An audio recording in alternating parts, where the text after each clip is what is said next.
Okay, Bismillahirrahmanirrahim. Assalamu alaikum wa rahmatullahi wa barakatuh. Tubanirizaako abalungi abatulaba ku Extra Digest mugoba nsonga. Era nga olunaku olwaleero nalwo lwanjawulo. Buli lunaku lwe tujja ku mayengo luba lwanjawulo kubanga tuba tuzze n'abantu ab'enjawulo nga balina kye bagamba ensi eno ate nga balina omukululo mu kisaawe ekyo kye tuba tubakyaliddemu. Olunaku olwaleero tuli n'omuyimbi Charles Ssekyewa gwe tugenda okubanga tunyumyamu naye ensonga nnyingi nnyo, wakuddamu ebibuuzo bingi era wakulambulula ku nsonga mpitirivu nnyo. Kati byajati okuvaayo ebyo saabimanya bulungi. Ajati agamba yakulaba ku TV ng'ogamba mbu kati bwe yavaawo mukola bulungi nnyo n'abantu bajja ne bajjula. Kitegeeza literally meaning nti yalina ekisiraani. Ye yagamba n'akatambi weekali tusobola okakomyawo.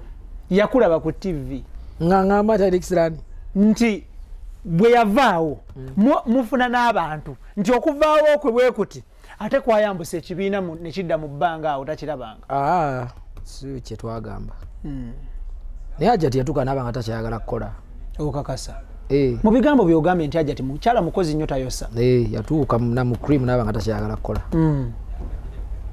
Ate jukira posta bomba mwatimbye abantu baba expecting abono kola ki. Mwamugoba yegoba. Oli director. Tewali yamugoba. Yegoba.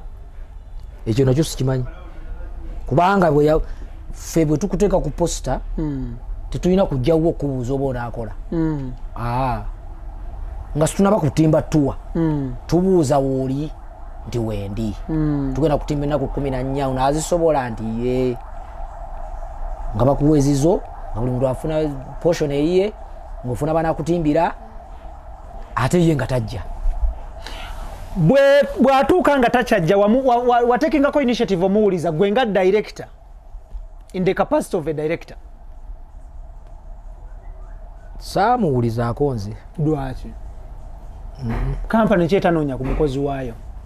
Waliwo abaali bakivunaanyizibwako ekyajati. Tewamuwuliza mu kapasi ya director. Watwala initiative omuwuliza nga muninkiniiwo oba yaliko muninkiniiwo. Yali alina abantu be. Actually nze Ajati simukubira nno simu. Kujjako nga nsonga. Banza abantu balema okukkiriza nti twayawukana. Bantu ki abalema okukkiriza? Bwana abawagizi baffe. Naye ng'ekituufu kiri ki? Twayawukana ddadda nnyo. Mu bulungi mu bubi? Mu bulungi ne mu bubi. Ekyo tekisoboka. Tusooka tutunulire mu bulungi. Mwayawukana mutya mu bulungi? Twakkiriziganya ne tugamba nti tetujja kusobolegana buli muntu agenda akola ebibi. Awo ne mukkaanya. Mu bubi mwawukana mutya? Waliwo ebitakwataganye. Biki ebyabalemu ebyokugonjoola? Anti nakunnyonnyodde nti ze nnyina abawagizi bange nnyo nga bakazi. Yalema okukikkiriza. Kati kulwana nga kususse. Oba ojjukira mwalwana emirundi emeka? Nemunyala okubunya okubanga nti ali mulamu. Gwe oba ye? Fembi. Fe twalwana. Ne Stesha Mayanja? Nga tetwabimanya. Ndowooza TV zino kamera za simu zino smartphone zaite zinaba abantu. Mwalwana emirundi ng'emeka gy'ojjukira? Nga 6.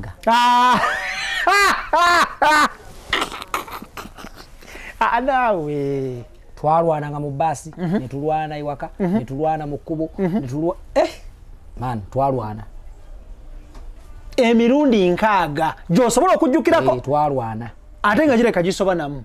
Twalwana twali tubeera awo mu St. Agnes awo mu Kereziya. Ku Kereziya wano tegerawo kifampa wano bwe nasooka okupangisa awo. Twalwana nnyo. Tutunuulire okulaba nga wali wajja okufa.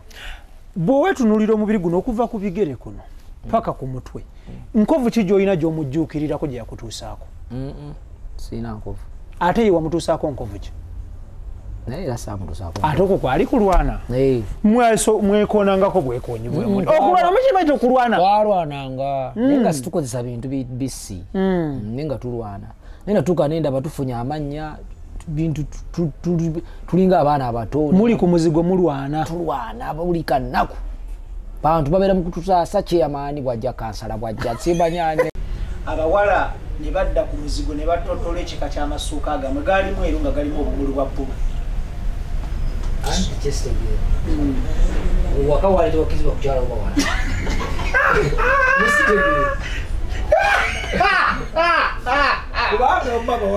Extra Digest mugoba nsonga IBRAH Kasegemanya gaituye Charles Ssekyewa waka abagenyi nga bawala bali tebakirizibwa kukyala ne bamanya ne rangi y'amasuuka n'omwemu kale n'omwemu wambaye bakeebi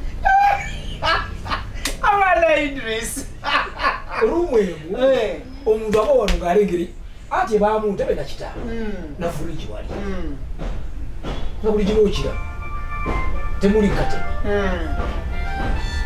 watu watuka ne tugaa nti katuteekewo omulembe omupya ogw'omutaya guteekamu kateni omulembe gwa kateni guvuddewo kateni zaadiba ng'ennyumba ebeera yeeta kati abagenyi bano abakyala ne balaba amasuuka ga bbulu ameeru n'obumuli bwa bbulu baali baani abo baali bagwano bange baamalawo bbanga ki just ne bajja ne bamalawo ntakigangana ne bagenda baali bameka baali nga basaba nga bajja mu nnaku ez'enjawulo bajja lunaku bonna okyabajjukira bajjukira batumireko naye nze nsobola okugamba ekigambo nze yandini aja tusayina kyoyagala okugamba abatulaba oba ge mazima kigamba ye n'abatulaba saabe yendako era kinnuma nnyo okubanga asobola okumpanyiriza okutuuka ku ekyo naye nga nze kugamba ekizibu kyange kyabanga kyakwasosietinga nnyo nabakazi naye nga akitwala byagalo lwamu. Okay, tutunulire Mwami Ssekyewa, between you and her ani calling off the relationship? It was me. Olw'embeera yaliwo nga mulwanagana ngambikoye kiki omusubwako? nze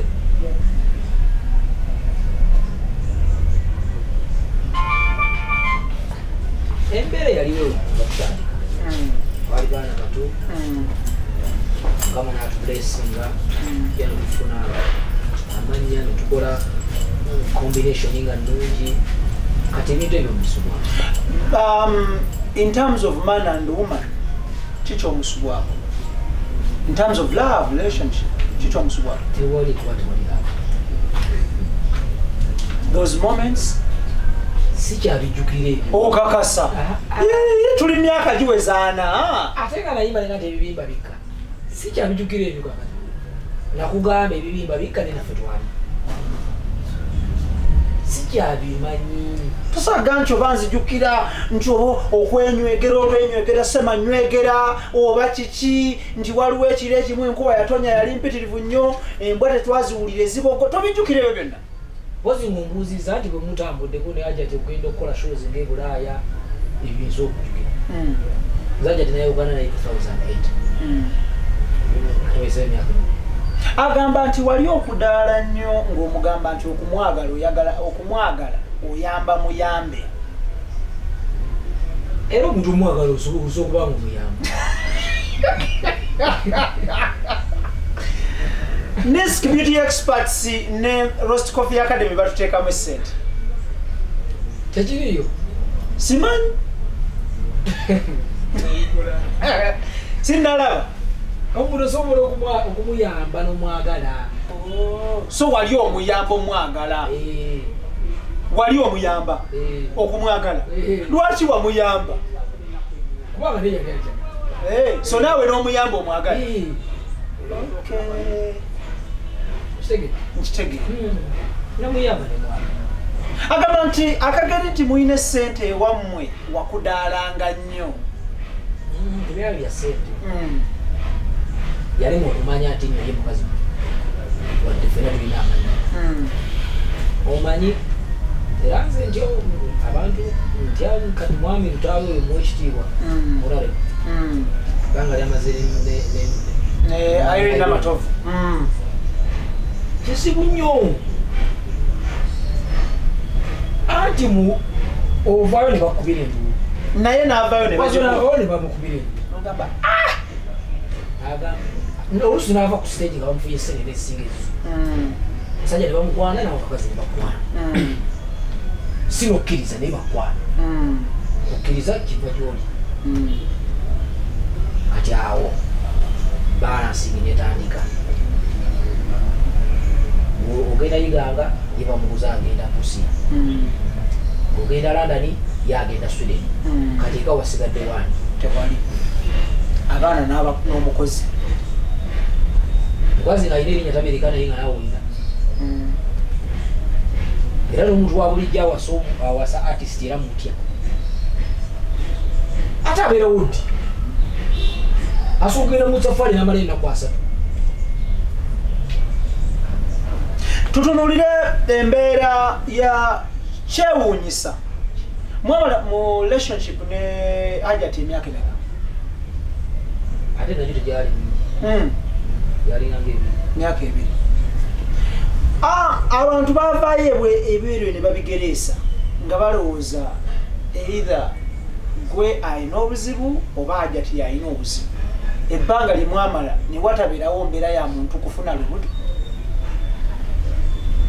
akati olaba interview eno munaye gyagala naye kendi musajja muganda kyosigera kyogera bw'osazeewo amiina era naffe wano kyoba ogambye nti ekyo sijja kukisiinyako bwe tukireka abaganda tugamba ebyomubiri tebitotolwa nze bweba njogera statement eyo omuntu ategeera abantu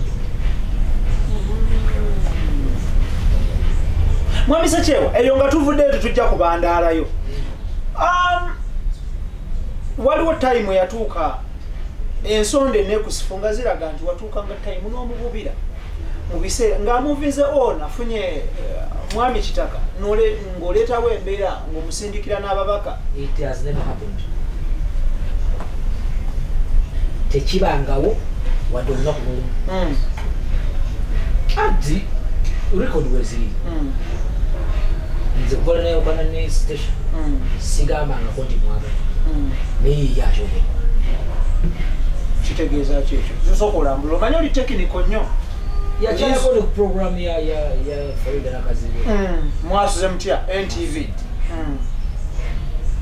nagamba etayagalanga ko omusajja alinganze video ndi sikyogera era ako kewalaba mukokka anti ngakyewuunya alina ne statement gyeyakola naga ndi nze baze ku mukolo gw'okwanjula ogwamwami kitaka nali nina shop nali ngenze saizi ekinoni nalesho ne mwami mayinja amapanga ngatuze ku mukolo neŋŋamba sisobola ate n'okumita tebamisi babikuyita waligenze nze banawuba amazanyalaze negavaako abo naga ti Ssekyewa yakutemgenerator simanyi yakoze biti amasanze gavaako ne bagamba ndiko okutema generator sekute mnyumba kibade kasiriyo naye zaja tiyaŋŋambako nti mbe kujja ku mukolo gwe yaso okunyambaza ekibuga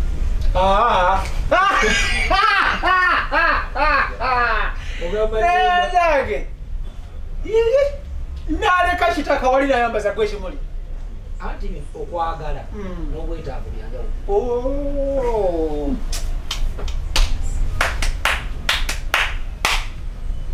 fumite emboozi oli yali amwetaaga naye nga atayagala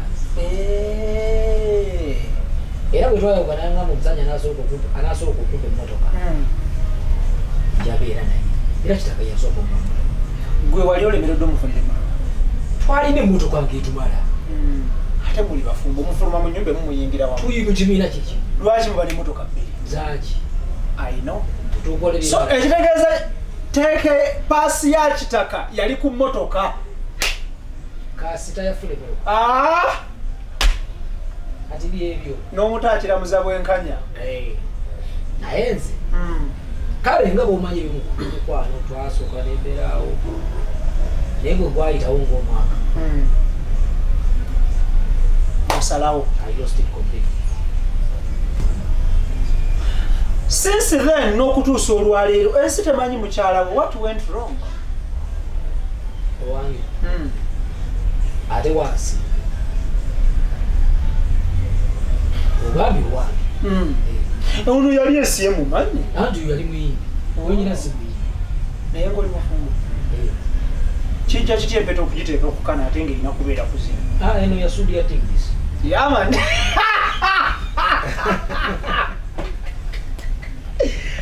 Arage. Oli muvumbu. Ino mukazi. That's very Sophia na Jema. Oh, that's very good. Mama Miracle. Omwana ye Miracle. Bana babiri. That is very good. Miracle. Ina Kalyango. Mtoye Makeira. Ina inaka. Makeira. Abantu batunga amanya mazungu nnyo banna. Bajjajja babe mu kyalo basobola okwogera. Olumita Makeira Fever nakati. Makeira Fever nakati. Oli omukulu omita Miracle Valeria. Ne Ssekyewa ina amalala. Wala ina amalala. Ze naluno laba. Ate ensi ebwero buli omu akwogerako. Omuntu ekisookera daga muyimbi bulungi nnyo. Naye amalala. Nina amalala ogalaba. Kasita kubaako nnyo baba kalina okudda ku buli kyokola kasita kubaako nti nnyo kati gwagumyanga tulaba kyatukola maase amalala ate ukaleeti jabadde bazedda baba manyi alina okutimba kasita kubaako nnyo gwewegereza abantu bonna baliko nnyo aba banjawo Ssekyewa olina emyaka emeka nazaalibwa mukubyemu mubale ekyo tukibalekedde mukubyemu mumale byemu muvune ansi entuufu awo naye ng'agamba bantu nti muto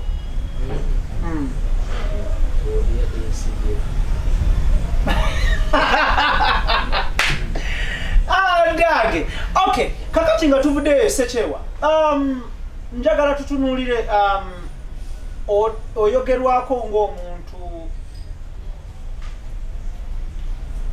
abantu abakumanyi bagamba nti Ssekyewa bwe kituuka ku kyokkuba omubisi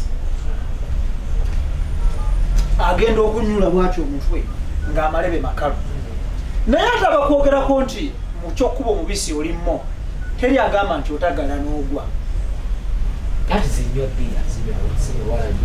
onywa bbira on average on a daily, on your creating a make. On a daily. It depends on the amount of money I have. It depends on the mood in which I am. Maybe. Bw'otunuulira roughly okuva lwatandika okunywa till to date. Olowooza waakanywa ttani mmeka eza? Okay, lita mmeka? Nesa kumanya lita kumala kunene nenga oyinza okuba mu ttani nga 10 tolaba ntono nnyo liba nyingi 67 awo naye nga roughly olunaku nnyo bia nga 15 on a daily. That means money. Not money. Ate baguwola ate nsobola okumala n'omwezi mulamba nga nywedde bia nga sibuze bwana. Kati kuva COVID yatandika sebulira amahobi. Mikwano, friends, yeah. and funds. That's great. Going to Gambia, they very much supportive. Tuine nabu, tuine izibu. Godfrey Sabata yimba kayimba na gani. Sikyamenya benywera baganda bange nabu wetusuka ko nyo mwenge. Abantu banya mwenge tibagala. Tukaine birowoozo. Between beer and women, what is your addiction?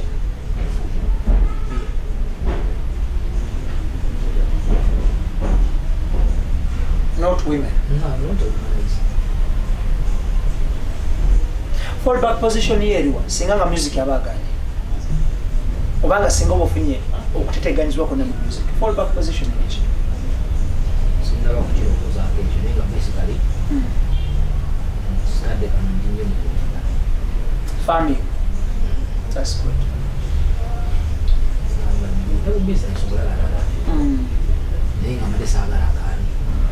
Inshallah.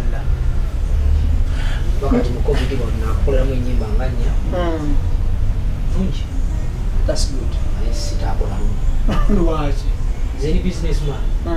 Obala, you're calculative. Simba luyimba ate mbereka. Ino kuyimba oluyimba performing. Ugende nalwo otambule nalwo. Gyolaga gyolaga. Simu evuge ngambe nti Dabani onokolera mmeka. Nesagala sikyayimba kumpaana. Awayitawo. Amanya tamanyi. Anjagala yasomba. Katutukuma mutindo. Maintaining standard. Exactly. Njagala tutunulire guno musono oba what is this? Because abantu out there bagala okumanya. Waliwo betunyumya nabo abaga nti asala kasale. Sikimutuka mu saluni lusale no neno nga baba nawo kaseneo tokaleka. This is my trademark. So osala kasale. Kana Ssekyewa. Ana Ssekyewa. Watandika dusala akantu ako. Yiba kayita batia. Ssekyewa style. So watandika dio kusala. Yiba watandika dusala Ssekyewa style. And it is a trademark now. Era lwo likuzembiri awo nezibunawo wonna abantu jamba ita era tisobola kulana ku bbiri nga tizikuzeewo ogenda ne bazisenawo bazisenerawo sente mmeka buli bakasalawo bakujjako mmeka ebiri zonna kano kokka kano tebasobola kusala kano kokka ngenda kusaalu ne balina okukola mbiri zonna twafunamu nkenyerayo negamba nti naye kiriggwa kitya era Katonda yali basazeewo naye nga kadde kalulekakyakisondo something is identifies me from other people. That's great.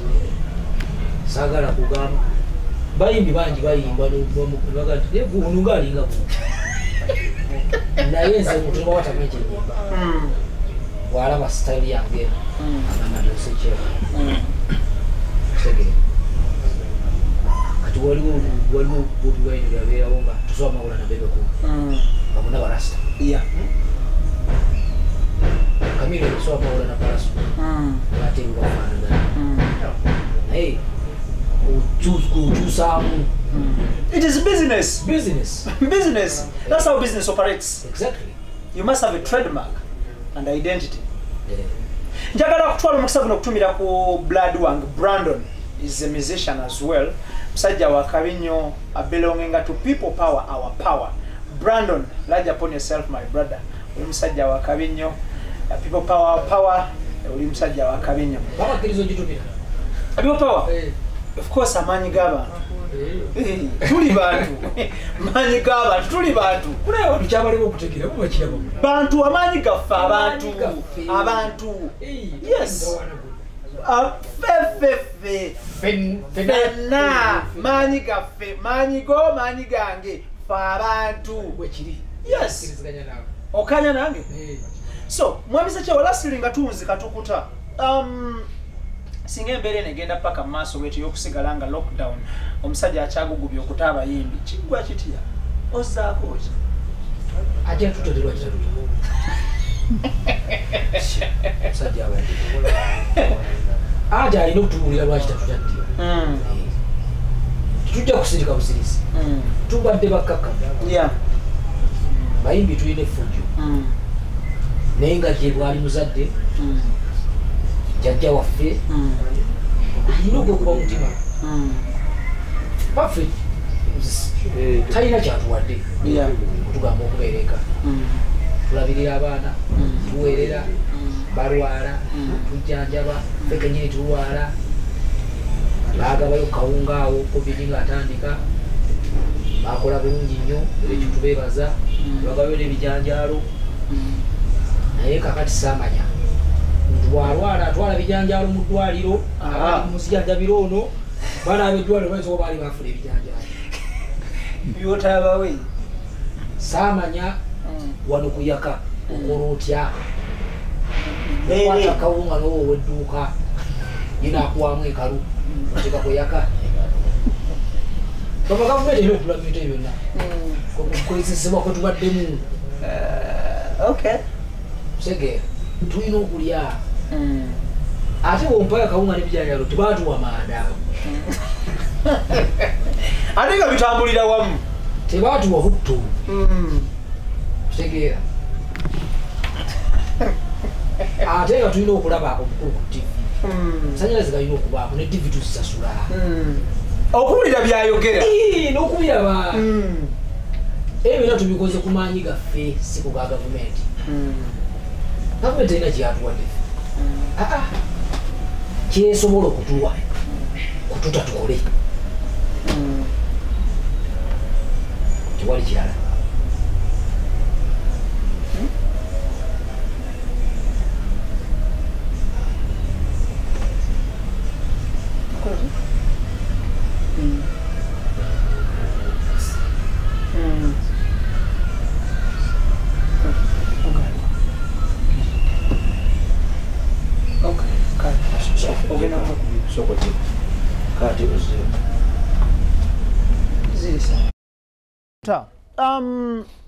singa embeera eno egenda paka mu maaso bwetyo y'okusigala nga lockdown omusajja akyagugubya okuta abayimbi kiggwa kitya ozzaako ki ajja tuta terwaki tatuta musajja abadde anti alina okutubuulira lwaki tatutadde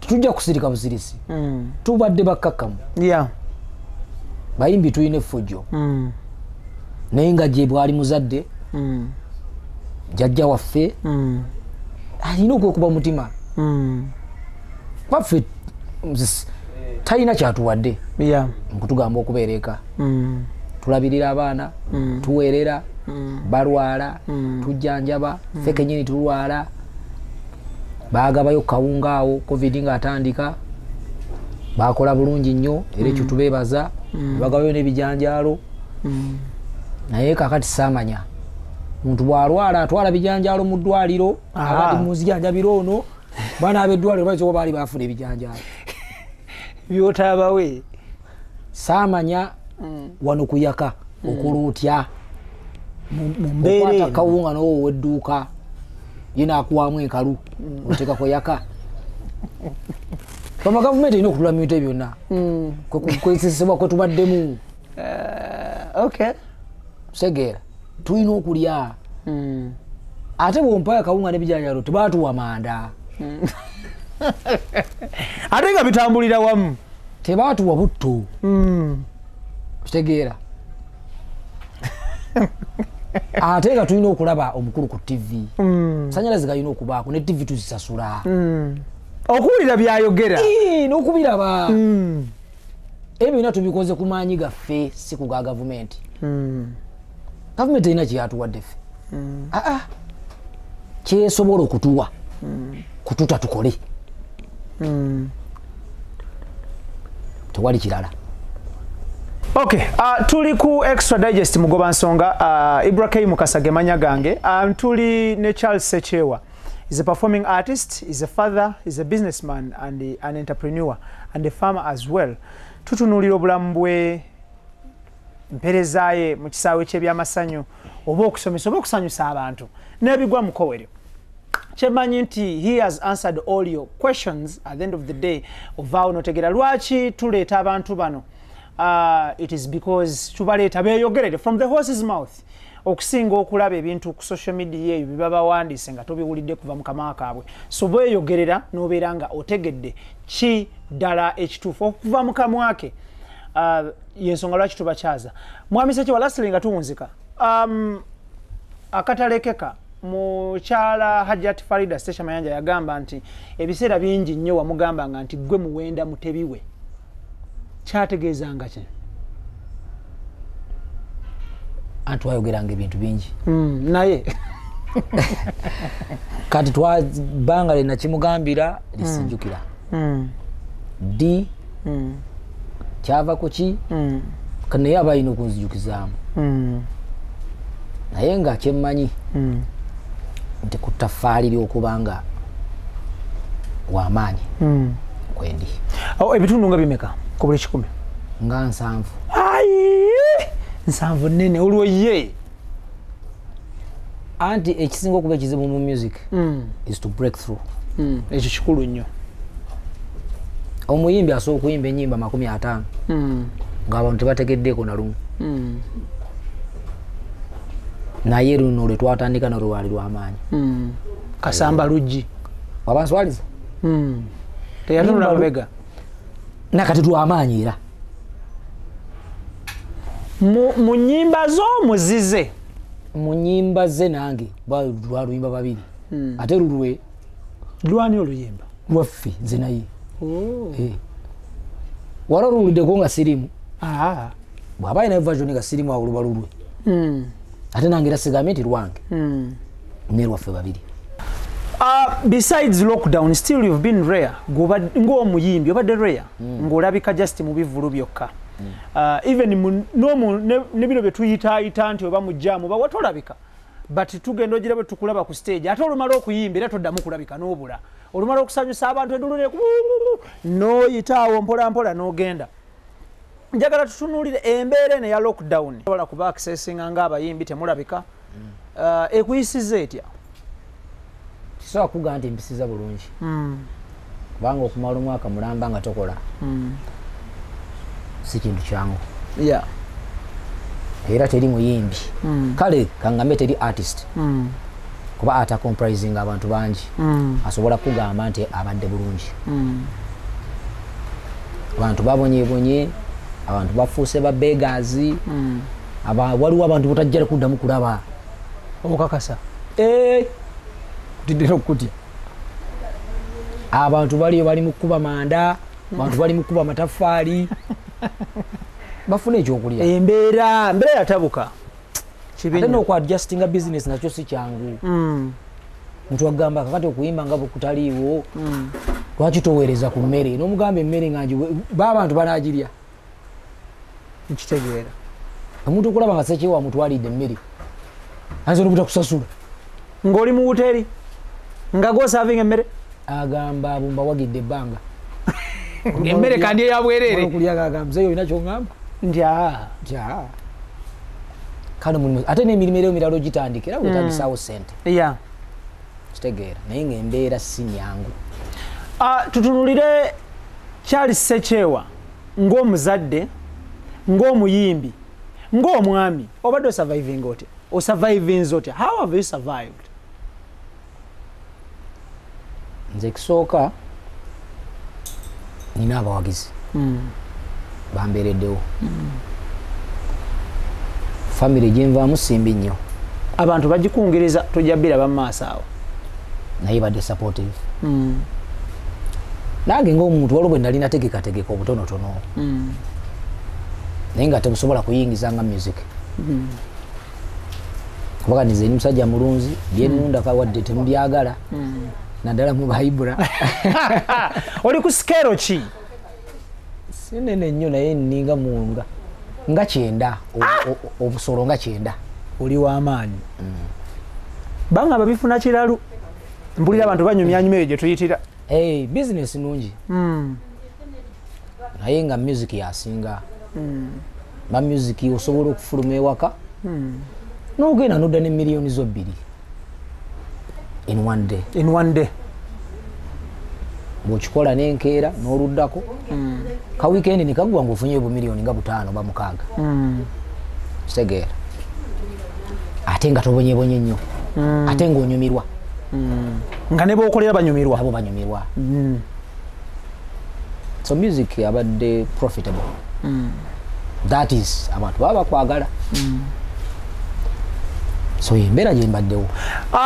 Mwami Ssekyewa njagala tutunuulire embeera y'okuba nti mwogerwako nti sente muziryanga bavubi kutya abayimbi of course ofune miliyoni 3 bakuwa deposit leero ng'oli wakuyimba mwezi gujja omwezi ogwo ne gutuuka nga toyinaawo wadde ng'otunuulidde balance ne balance n'ajja n'otuuka okudda ewaka olumu oba ennaku nga 2 ewaka mu maaso awo nga toyinaawo sente nga zaggwawo because mumanyi nti mugenda kuddayo era muyimbira abantu.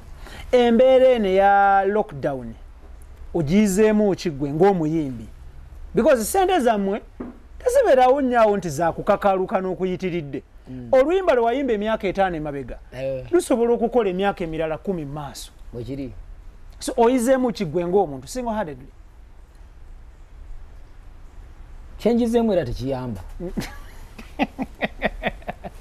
Lwaki tekiyamba? Kogamba njizeemu okukekkereza. Naye okukekkereza oba okusevinga. Tosobola kusevinga ssente za mwaka. Ne waba kutenda. Anti tosobola kumanya z'ogenda kukozesa. Ekisobola kyosobola kusevinga. Bwaba ogamba nti buli nnaku nvuga amafuta emitwalo egi emmotoka. That is ndi around makindye. Kati bw'ofiirwa emubende ovuga ebiri. Toyinza kugamba nti abaana bajja kulwala emirundi ena. Tosobola kukitegeka ekyo. Kati omuntu akunenyanaga nemmwe temwaterekayo ku ssente n'omugamba ez'omwaka nga n'abakola bennyini bagamba tebalina. Kugamba kyenjizeemu era tekiyamba mufunze. Naye ng'ate ku kiri kyoyogedde tebaga nti ssente tuziryanga abavubi. We are public figures. Tulina abantu abatwegomba. Kati tuli mu lockdown n'enviiri zange zirina okuba nga zirabika bulungi. Nkutegeera. Awo nkutegeera. Omuntu aleme kunsanga aganye ne bannanga abayimbi bagenda kutufaako banetufudde. Kugamba omuntu abadde akuwagira aleme kuggwamu maanyi. Olina okugula engoye. Olina okugula engatto. Tolina kubanga muntu wa bulijjo. Omuyimbi agula emmotoka nga tannazimba. Tomunenya. Kubanga tagenda kutambulira mu nnyumba. Tagenda kutambulira mu nnyumba. Nkutegeera. Bintu bino si byangu. Ndio omusajja yaŋŋambako twalina akabaala ke twalimu. Aŋŋamba nze sisobola kugula mmotoka nga sinazimba. Ne mugamba nze nagigula ate era nja kuzimba. Temukamera nanyamba. Naye tuba tukyali awo enkuba netandika okutonya. Ng'erimu kibuyaganga mungi. Muli mu bbaala. Kati ne ŋŋamba driver wange. Naye omanyi wano tewakyanyuma tuveewo.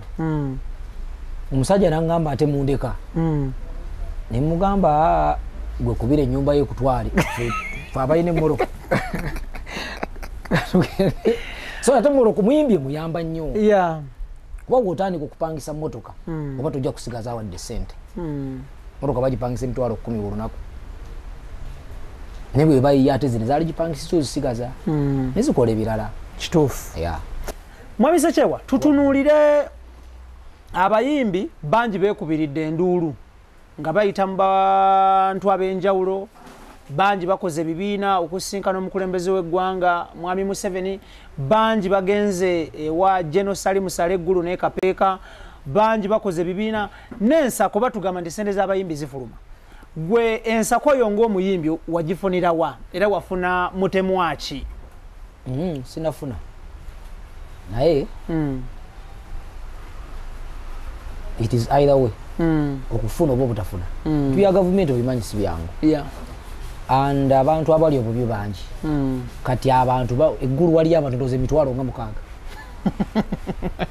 Naye nze ndi ekigenda okulaba General Salim Saleh. Anti kati ffe nga bwe nagambye nti ata comprising abantu bangi. Mulimu ba DJ. Mulimu ba comedian. Mulimu abayimbi. Kakati abantu abo bonna bali bubi. Sege. Naye nze ndi mu Uganda Musicians Association. So ebyange byonna yebikwasaganya. Era kyonna ekiba kivuddeyo bakitegeeza. Naye ng'ebbanga ddene batusuubiza kino kiri. Naye nga bibina tebyandibadde osinga batutane tukola. Baffe situmanyi kusabiriza. Mwekolerera. Ffe tuludde nga tukola nga nze nyina n'abantu bendabye nga naye sibalabangako. Nze nga nkuba endongo yange tubongamba ki. Kati singa batuyamba oba ssente tewali. Omukulembeze yajja n'agamba abalwadde tulina 24. Kugamba kitegeeza eggwanga liri bulungi. Batuleke tukole. Abalwadde bafune bwe babaggalira babeera awo. Ate sectors endala baziwaako omukisa. Ffe tebannatuwa. Aba taxi ne baasi bakola. Ekikuubo kikola.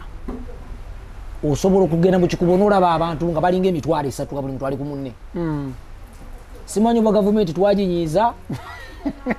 Sizitegeera. Simanyi ebyadala. Tuyinza okuba gavumenti twaginyiiza neera etubula ekitakola ki kitwaginyiiza naye batubedde nnyo eka tulina abaana tuweerera. Mwami Ssekyewa bw'otunulamu olowooza okuggalira music industry waliwo obuzibu bwe bwava gwe mukulaba kuko bw'ovaawa bayimbi kwesimbawo naye ng'ate era polisi bye bagiteekawo bubi baaligambye nti tutaddewo okwesimbawo naye muntu yenna ali mu ati totawaana n'omukuba endongo yammwe naye baaleka kiri open nti buli omu akkirizibwa bantu baatugamba nga tetwasoma tujjeyo empapula tandisa okunyira paalamenti ti ate mutuyingiridde be baatunyiiza kitegeera kakati tutuuse ne ku ntebe zino ez'owaggulu kati awo wavudde tabu mulamuza sofa seeti naye nga si kibi okwesimbawo yeah. kubanga tebakigaanako ate n'okuwagira abeesimbyewo era eyo personal opinion yeah, of course kitegeera tosobola kunenya ba artist kuwagira artist munnaabwe tobanenya no crime is committed there gwe bamanyi gobanyi okubanga owagira omuntu nga otuula naye one on one ng'omukubira essimu kinyuma nnyo ng'omukubira essimu akwata naye bano okuba banaye tebakwata masimu ne bwoba katonda newaba kuyambye n'ogifuna naye n'ennamba zaabwe nga tezifunika tubalina nga tubalinako n'oluganda naye nga kukwata essimu simanya genero simanya ani tebakwata kakati ono waffe kitegedde nkitegeera kitukakatako naye bwebanga gwe musango biri byaggwa kati ffe situmanyi kiddako ffe tuleke tukuba endongo biri ebyabakulu bagirebo nga bakwatagana ffe ne baffe bakole ki balekeyo baartist tebalina mutawaana oyogedde ku kintu kyaba artist okwesimbawo beesimbyewo okuviira ddala ku mutendera ogusookera ddala that is LC1 okutuukira ddala ku kifo ekisembera ddala obukulu mu ggwanga kyekifo ky'obwa president Mwami Ssekyewa tewaaliwo kifo kyonna kye wali oyiikiriza kwesimbako oyine tutumu bwe tuba twegeyageyamu n'olumu bwe mba njogera nawe ku ssimu oluzungu luba luyitirivu nnyo tewali kifo kyonna kye wali oyiikirizaawo kwesimbakaawo nze already nyina representative mu family chairman LC5 wakyota era mukulu wange kintu Patrick Kisakulu kakati neŋŋamba aye abeeraawo nsenaye kankuba endongo yange naye nga byabisaanizo bwebiri omusajja alina diploma mukebera omusaani si gye baagala okay emboozi tebankadde era nga bano bw'oba obagoberedde they have a lot to say emboozi z'abatutumufu bano asobola okuginyumiza omwaka mulamba because buli lunaku luba n'ebyalwo buli lunaku but we pick a few ne tusobola compiling a story to share with you out there omulungi atulaba tujja kumuddira because tukyalina bingi ebyokumanya eri Mwami Ssekyewa but as of now of today tetugenda kubanga tusukkawo njagala kwebaza mujana tukyazaako fembi di tulabe inshallah anyway tujja kuplaninga inshallah olw'ekisa kya Katonda yatona eggulu n'ensi kisoboka nga tuli balamu teri kitasoboka njagala kwebaza kubanga onzikiririzaamu ate onjagala nnyo nkwebaza nnyo banga ddene way back ondabidde ebbanga ddene you've supported me in the print media nga mpandiika you've supported me on TV and here you are still you're supporting me thank you so much my brother webale nnyo webalira okutuula naawe n'onyumya emboozi yo nkifunamu nnyo nkimanyi mzee nkifunamu nnyo nze nganze n'abatulaba bafunamu nnyo because you can decide to keep silent with your story era teguba na musango bantu bansabye nnyo interview neŋŋaana okuva covid lwe yatandika naye kasitannawulire nga ya IBRAH neyanziza nnyo era still I'll invite you on TV live abantu bakuba amasimu inshallah I'll call you so njala kwebaza njala kutumira muganda wange Brandon still nkwagala nnyo muganda wange obadde kyali wange banga ddene obadde nange tuvuze ekintu kino here and there Brandon large upon yourself Idris Keith Tony Senabulia ne Daniel muli bakabinyo then to the viewer out there thank you so much okubanga mu subscribinga mulaba mu sharinga mu commentinga here and there abantu be London abantu ba mu Scandinavia ne US muwerera ddala abantu nga something like 70 mubadde mumpereza messages nga musaba Ssekyewa ne mbagamba tujja kumufuna era tumufunya alhamdulillah. Scandinavia, Denmark, Sweden mubadde banji, US mubadde banji, ne UK mubadde banji, plus South Africa mubadde batona be South Africa naye nga abasinga babadde waggulu wali mubadde banji nyonyo. Finally we've got him is here. Twebaza Katonda era ne tumwebaza okubanga yatuwadde opportunity eno. Njagala kwebaza aba sponsoring our beautiful show, that is Niski Beauty Experts ne Roast Coffee Academy. Thank you so much. IBRAH mukasage manya gange tukwatagana omulundi oguddako. Omukama Katonda abakuume. Assalamu alaikum wa rahmatullahi wa barakatuh. See you next time.